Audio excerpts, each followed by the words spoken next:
और इधर बेंगलुरु में दुनिया का सबसे बड़ा एरो शो चल रहा है और पाकिस्तान की धड़कनें बढ़ी हुई हैं। पाकिस्तान को सबसे ज्यादा अमेरिका F-35 फाइटर जेट से डर लग रहा है, जो दुनिया का सबसे ज्यादा एडवांस्ड फाइटर जेट माना जाता है। यह उम्मीद है कि भारत इस फाइटर जेट को अपने हथियारों के बेड़े में शामिल कर सकता है और इसी से पाकिस्तान की नींद उड़ी हुई है। भारत और अमेरिका की दोस्ती बहुत आगे जा चुकी है। आज ही अमेरिका की कंपनी बोइंग से एयर इंडिया की 220 विमान लेने की भी डील हुई है और इस डील को लेकर अब से कुछ देर पहले प्रधानमंत्री नरेंद्र मोदी ने अमेरिकी राष्ट्रपति जो बाइडेन से बात भी की है। यह बढ़ता हुआ भारत है जिससे पाकिस्तान चिढ़ा हुआ है।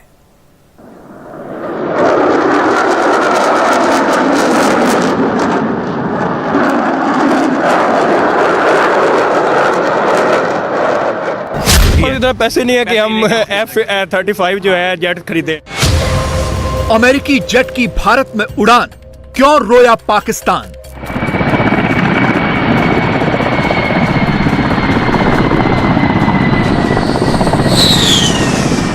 हमसे थर्ड क्लास कौम कोई हो ही नहीं सकती। F-35 से गूंजा आसमान, गर्जना से क्यों कांपा पाकिस्तान?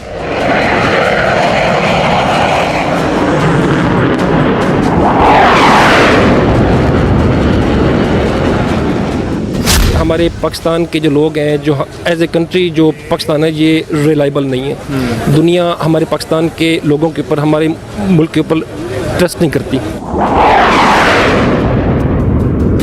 बेंगलुरु के एरो शो को देखकर बॉर्डर पार हड़कंप मचा हुआ है। पाकिस्तान से आ रहे रिएक्शंस बता रहे हैं कि पाकिस्तानी एस्टेब्लिशमेंट से लेकर अवाम तक सब डरे हुए हैं। पाकिस्तानी पूछ रहे हैं कि खाने को तो पैसे नहीं हैं, फाइटर जेट्स कहां से खरीदें? पाकिस्तान में सबसे ज्यादा हड़कंप मचा है इस फाइटर जेट से। यह है F-35A लाइटनिंग II।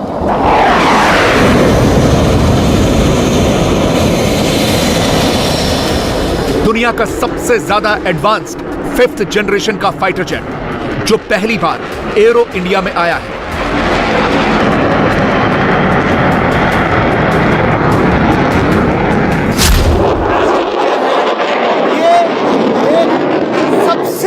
दुनिया का सबसे अत्याधुनिक लड़ाकू विमान है। 15 दिसंबर 2006 को इसने पहली बार, इसके प्रोटोटाइप ने उड़ान भरी थी। अब तक जो लॉकहीड मार्टिन, जो अमेरिकन कंपनी जो इसको प्रोड्यूस करती है, तकरीबन 770 यूनिट बना चुकी है और एक F-35 विमान की कीमत तकरीबन $122 मिलियन है। आप अंदाजा लगा सकते हैं, दुनिया का सबसे सशक्त फाइटर फ्लाइट आप कैमरे पर आप देख रहे हैं, स्लो फ्लाई पास्ट करता हुआ, ताकि एक जो बहुत ही करीब से इसकी झलक लोग यहाँ पर जो मौजूद हैं वो देख सकें। और ये जो है अमेरिकी सेना के तीनों प्रारूप, जल, थल और वायु, इस फाइटर जेट का इस्तेमाल करते हैं। इसका इंजन, जिसकी गर्जना बेंगलुरु के आसमान में सुनाई दे रही है, किस तरह से ये आसमान को चीरता हुआ यहाँ पर फ्लाई करता हुआ नजर आ रहा है। इसका इंजन जो है वो एक वक्त में 43,000 पाउंड थ्रस्ट पैदा करता है। ये विमान, इसके एवियोनिक्स इतने मॉडर्न है कि ये किसी को भी किसी भी वक्त चकमा दे सकता है। दुश्मन के रडार पर इसे नहीं पकड़ा जा सकता। किसी जमाने में पाकिस्तानी एयरफोर्स की झोलियों में F-16 डालने वाला अमेरिका अब भारत को पूरी तरह से रिझा रहा है। इसीलिए बेंगलुरु में हो रहे एरो शो में अमेरिका ने F-16, F-18, F-35 और B-1B लांसर बॉम्बर विमान भेजा है। इसके अलावा एरो शो में अमेरिका ने अब तक का अपना सबसे बड़ा डेलीगेशन भेजा है। भारत ने अपने हवाई बेड़े में ज्यादातर पश्चिमी देशों के फाइटर जेट को शामिल किया है। हाल ही में भारत ने फ्रांस से 36 रफाल फाइटर जेट खरीदे थे, लेकिन भारत ने अभी तक एक भी अमेरिकी फाइटर जेट को नहीं खरीदा है। भारत अमेरिका के फाइटर जेट से परहेज करता रहा है। इसकी सबसे बड़ी वजह यह है कि पाकिस्तान के पास अमेरिका के F-16 एयरक्राफ्ट्स हैं, जिन्हें पाकिस्तान की एयरफोर्स कई दशकों से इस्तेमाल कर रही है। हालांकि अब ये पुराने हो चुके हैं, लेकिन अब भारत को अपने पाले में लाने के लिए लंबे समय से अमेरिका एड़ी चोटी का जोर लगाए हुए है। इंडियन एयरफोर्स को अभी 114 मल्टी रोल फाइटर एयरक्राफ्ट खरीदने हैं। अमेरिका के लॉकहीड मार्टिन भी इस रेस में बने रहना चाहती है। इसीलिए बेंगलुरु में दुनिया का यह सबसे ज्यादा आधुनिकतम फाइटर जेट F-35 भेजा गया है और इसी वजह से पाकिस्तान में भी हड़कंप मचा हुआ है। इंडिया बहुत बड़ा कंट्री है, इंडिया की इतनी बहुत बड़ी इकॉनमी है। हम यहाँ बैठ के उनको इंडिया को गालियाँ तो निकालते हैं, लेकिन हम ये नहीं देखते कि वो हमसे कितना आगे निकल चुका है। तो अगर उसने लिया है तो उसमें कोई हर्ज नहीं है। हमारे पास इतने पैसे ही नहीं है, हम तो भीख मांग रहे हैं। अच्छा, हमारी तो इकॉनमी जो है वो खत्म हो चुकी है, डूब चुकी है। हमारे पास इतना पैसे नहीं है कि हम F-35 जो है जेट खरीदे। बिल्कुल ऐसी है, तो हमारे पास तो पैसा नहीं है ना। हमें भी यूएस से देता है, हम भी फाइटर जेट वगैरह खरीदते हैं, लेकिन एडवांस लेवल का उन्होंने इंडिया को ऑफर कर दिया। अभी हमें नहीं ऑफर किया। F-35 कह रहा है कि दुनिया का एडवांस तरीन जो है ये फाइटर जेट है।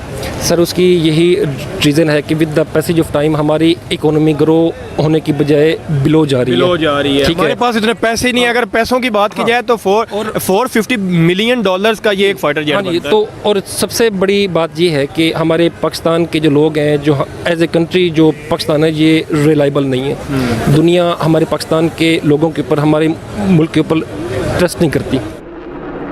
पर सवाल यह है कि F-35 को दुनिया का सबसे ज्यादा एडवांस प्लेन क्यों कहा जाता है?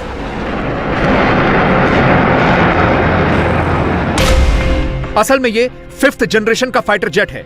1970-80 के बाद जो फाइटर एयरक्राफ्ट बने उन्हें 4th जनरेशन का कहा गया। 2000 की शुरुआत में जो एयरक्राफ्ट बने वो 5वीं जनरेशन के एयरक्राफ्ट हैं। 4th जनरेशन के एयरक्राफ्ट में कुछ नई टेक्नोलॉजी डालकर उसे मॉडिफाई कर सकते हैं, लेकिन तब वो 4.5 जनरेशन का कहलाएगा, वो 5th जनरेशन का नहीं होगा। अभी इंडियन एयरफोर्स के पास 4th जनरेशन और 4.5 जनरेशन के एयरक्राफ्ट्स हैं। ये कोई इत्तेफाक नहीं है कि जब भारत अपनी एयरफोर्स के लिए आधुनिक एयरक्राफ्ट खोज रहा हो और उसी वक्त अमेरिका का F-35 एरो शो में आ जाए। जानकार मान रहे हैं ये सीधे सीधे सिग्नल और मैसेज देने की कोशिश है और कोई बड़ी बात नहीं है कि आने वाले वक्त में भारत अमेरिका से F-35 खरीद ले। दुनिया के सिर्फ 3 देशों के पास 5th जनरेशन के एयरक्राफ्ट हैं। अमेरिका, रूस और चीन का भी दावा है। अमेरिका के पास F-35 है, चीन के पास चेंगडू J-20 और रूस के पास सुखोई Su-57। अब सवाल यह है कि इसमें भारत कहां खड़ा है? DRDO advance medium combat aircraft यानी AMCA तैयार कर रहा है। यह फाइटर जेट 5वीं जनरेशन का फाइटर एयरक्राफ्ट है और यह पूरी तरह से स्वदेशी होगा।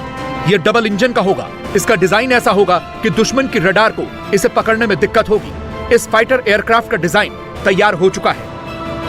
अगर हम इसके एवियोनिक्स की बात कर लें, जिस पर अभी फिलहाल चर्चा चल रही है और प्रोजेक्ट जो है वो धीरे धीरे आगे बढ़ता हुआ दिख रहा है, इसके जो कॉकपिट होगा वो बिल्कुल एक सबसे आधुनिकतम कॉकपिट के साथ एमका को तैयार किया जा रहा है। इतना आसान इसे बनाया जा रहा है कि एक जॉयस्टिक की जैसे जो हमारे पायलट्स होंगे उसे ऑपरेट कर पाएंगे। बहुत ही महत्वपूर्ण प्रोजेक्ट भारत के लिए, क्योंकि 5th जनरेशन के एयरक्राफ्ट को खरीदना, जो अभी देश इसे रशिया, चाइना और अमेरिका इसे बना रहे हैं, वहाँ से बहुत बड़ी लागत इसमें आती है। यही वजह है कि भारत ने भी 5th जनरेशन एयरक्राफ्ट बनाने की तैयारी की तरफ कदम बढ़ाने शुरू कर दिए हैं और ये जो मॉडल अभी आपको यहाँ नज़र आ रहा है, कुछ सालों में इसका प्रोटोटाइप भी देखने को मिलेगा। भारत के 5th जनरेशन के इस फाइटर जेट में आसमान में करीब 10 घंटे तक लगातार उड़ान भरने की क्षमता होगी। यही नहीं, इसमें हथियारों और मिसाइलों को लोड करने के लिए खास इंतजाम किए जाएंगे। पर सबसे बड़ा सवाल यह है कि ये बनकर कब तक तैयार होगा। दुश्मनों की रडार से बचना है, वो कैपेबिलिटी हमारे अंदर होना चाहिए। तो उस टेक्नोलॉजी पे हमने ऑलरेडी काम कर चुके हैं। प्रोटोटाइप भी हमारे मटेरियल्स का तैयार हो चुका है। जब ये हमारा प्लान 2025 में आमका एयरक्राफ्ट को रोल आउट करने का है, तो होपफुली 2025 में जब हमारा फर्स्ट प्रोटोटाइप एयरक्राफ्ट आएगा तो आप देखेंगे कि वर्ल्ड क्लास में जितने भी 5th जनरेशन के एयरक्राफ्ट हैं, हमारा आमका one of the best aircraft stealth category में और एवियोनिक्स कैटेगरी में होगा। मिशन में या कहीं जाते हैं तो आपकी दुश्मन की रडार से आपको बचना है। दुश्मन की रडार में जैसे ही आप आते हैं, उनके मिसाइल आपकी तरफ फायर होंगे, आप थोड़ी देर बचेंगे। तो उन सबसे बचने के लिए, रडार की नज़रों से बचने के लिए आपको रडार को धोखा देना है। कैसे बचेंगे? जो उनसे फ्रीक्वेंसी वेव आ रही है, या तो आपका एयरक्राफ्ट एब्जॉर्ब कर ले या उसको बाईपास कर ले। तो हमारा जो मटेरियल होगा अमका का वो इस तरह का होगा, जो भी किरणें रडार की तरफ से हमारी तरफ आएंगी हम उनको ऑब्जर्व करेंगे, तो हमारे दुश्मनों को पता नहीं चलेगा कि हमारा एयरक्राफ्ट उनकी तरफ जा रहा है या उनके ऊपर से आ रहा है। इसका दरवाज़ा खुलेगा, देखिए कैसे एक एक जो वेपन है इसमें वो बाहर निकलते हैं और ये अटैकिंग मोड पर ये 5th जनरेशन एयरक्राफ्ट जो है हमारा वो तैयारी कर लेगा। तो कुल मिलाकर इस जो वेपन बेस्ड सिस्टम की जो बात हो रही है इसकी तैयारी पूरी हो चुकी है DRDO ADA की तरफ से, और जो 5th जनरेशन का एयरक्राफ्ट है उसे बनाने की तैयारियों में पूरी कोशिशें जो है लगातार की जा रही हैं और उम्मीद की जा रही है कि साल 2025 तक भारत का अपना 5वीं जनरेशन का लड़ाकू विमान, उसका प्रोटोटाइप तैयार हो जाएगा। पाकिस्तान की विडंबना को समझिए, जिसके पास खाने के लिए ना तो आटा बचा है और ना ही कोई और खाना। वो जब भारत की तरक्की की ऐसी तस्वीरें देखता है तो वो जार जार होता है और फिर अपने हुक्मरानों को कोसता है। इन्होंने एरो इंडिया के नाम से इस टाइम शो चल रहा है, इतने कंट्रीज आए हैं, इतने कंट्रीज के मिनिस्टर्स आए हैं, इसके अलावा 800 के करीब मल्टीनेशनल कंपनी इंडिया में आई है। आपको नहीं लगता है तो रिलेशन भी उनके बेहतर हो जाएंगे? डबल फायदा ले रहे हैं। और दूसरा वो अपना ये जो उनसे तेजाज कह लें या फिर दूसरा जो भी प्रचंड के नाम से ये चीजें हैं, एरोप्लेन है, हेलीकॉप्टर हैं, इनको भी वो एक्सपोर्ट करेंगे, जाहिर बात है डील्स होंगी। डबल फायदा ले रहे हैं, डबल फायदा ले रहे हैं। और यहाँ पे उनके अगर कंपेयर किया पाकिस्तान को, वो एट दी एंड क्या कहते हैं उसको, वो सर पकड़ के बैठ जाने वाली बात है। सर पकड़ के बैठ जाने, बेहतरी कैसे आ सकती है? कैसे हम अभी तो हमारे पे मुश्किल वक्त है, तो कोई कंट्री क्या वजह है कि हम कैसे बेहतर कर सकते हैं अपने रिलेशन इंटरनेशनल लेवल पे? आई थिंक सो, मैंने आपको ऑलरेडी ये बात बताई है कि पहले फर्स्ट ऑफ ऑल हमें अपने रिलीजन जो बेसिस है उससे हमें अपना माइंडसेट आउट करना होगा। ठीक है, वो कैसे बदलेगा? वो ये लोगों की सोच कैसे बदलेगी? जो आपकी सोच है ये इस पब्लिक तक कैसे आएगी? मैं ये कहना चाहता हूँ कि एक इंडिविजुअल, ठीक है, वो किसी और के नुक्ता नज़र पे ज़बरदस्ती हम उसको नहीं चला सकते, पहली बात। ठीक है, हम जो गैर मुस्लिम ममालिक है हम उनको अपने नुक्ता नज़र पे ज़बरदस्त नहीं कर सकते कि भाई ये काम इस तरह है, हमारा दीन इस्लाम ये कहता है। लेकिन उसके हट के हम पहला काम ये कर सकते हैं, अपना माइंडसेट ठीक करें। पाकिस्तानियों को समझ में नहीं आ रहा कि वो अपना दुखड़ा किससे रोएं। उन्हें पता है कि उनका मुल्क एक फेल्ड स्टेट बन चुका है। IMF तो खुद उनकी मिलिट्री का बजट कम करवा रहा है। पाकिस्तानी फौज के पास तो अपने हथियारों की रिपेयरिंग के लिए भी पैसे नहीं बचे हैं। कंपैरिजन की बात है तो इंडिया से बनता ही नहीं है कंपैरिजन। उसका रीज़न ये है कि मार्शल लॉ नहीं लगा। 35 साल तक आपको पता है कि किसने हुकूमत की है। और वहाँ की अगर बात की जाए तो वो जो गांधीइज्म का प्रॉपर एक डोमेन वो लोग लेके चलें तो वो उसी उस पर रहें, और उनकी आइडियोलॉजी बिल्कुल स्ट्रेट थी। अभी भी अगर आप देखें, ख़ास तौर पे जो मुझे बहुत ज़्यादा पसंद है केजरीवाल साहब, तो वो देखेंगे किस तरह के नए आइडियाज़ लाएँ। दिल्ली में उन्होंने प्रॉपर तरीके से जो है हुकूमत कायम की है, तो आई थिंक के कंपैरिजन तो बनता ही नहीं है। इंडिया टीवी हर वक्त हर जगह डाउनलोड करने के लिए सर्च करें India TV news Google play store या ऐप स्टोर पर।